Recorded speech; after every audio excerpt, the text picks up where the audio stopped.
Pamilya Records, Dos Down. Ngayong Pasko,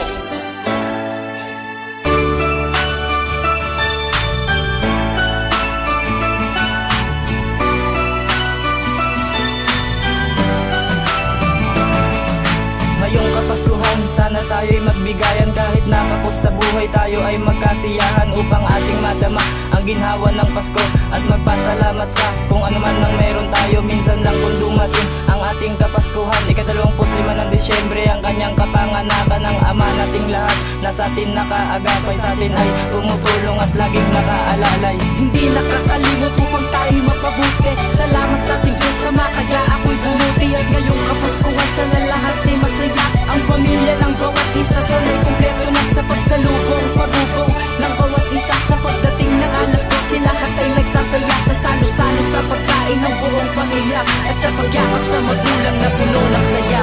Ngayong Pasko ay tayo'y dapat na magdiwang. Ngayong Pasko ay tayo ay magkaisa. Ngayong Pasko ay tayo'y dapat magbigayan.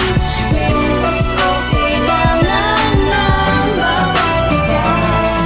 Ngayon ang Pasko, kaya dapat pong magsaya. Limutin muna ang lungkot, mga problema at kaba, dahil wala nang ibang ninais pa si Kristo kundi ang kasaganahan at ang lumigaya. Tayo ang pag-ibig at himig ng Pasko'y ipadama upang mundo'y magkakulay at mas lalong sumigla. Magliliwanag ang lahat sa araw nang siya'y sinilang. Ang diwan ng Pasko'y tuon sa ating pagmamahalan. Ko lang sa mga tao, sana ay magkaisa. Dapat sa araw ng Pasko, lahat tayo ay masaya. Pagkat ito'y kaarawan ng dakilang lumikha, lahat tayo ay magbigay. Ang bata man o matanda, isang tabi ang mga buot at galit sa isa't isa. Wag muna natin pansinin, Diyos na ang manghuhusga. Iba't ibang kulay ng ilaw sa mata mo ay pumukaw na sumimbolo sa tatlong bituin ng isang araw. Ngayong Pasko ay tayo'y dapat na magdiwang. Ngayong Pasko ay tayo ay magkaisa.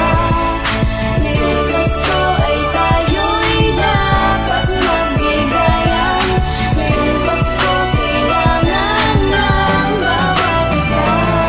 Sama-sama sa pasasalamat ang bawat isa. Kapayapaan ang natid sa puso ang nadarama at makikita ang ligaya sa ating mga mata. Pagmamahalan na wagas ang tanging madarama. Sa liwanag at kislap ng mga dekorasyon ay makikita kahit saan dako ka man naroroon. Ang ingay ng tunog ng lata, tambol man o gitara, lahat ay makikita sa bahay man o kalsada. At hindi naman kailangan ng magagong panghanda, basta't kumpleto ang pamilya at walang mawawala. Basta't manalig kay Ama at lumapit sa Kanya, kahit ano pang pagsubok ay malulutas mo na. Ang galit sa ating mga puso'y palitan na ng saya at ating pong ipagdiwang ang araw ni Kristo.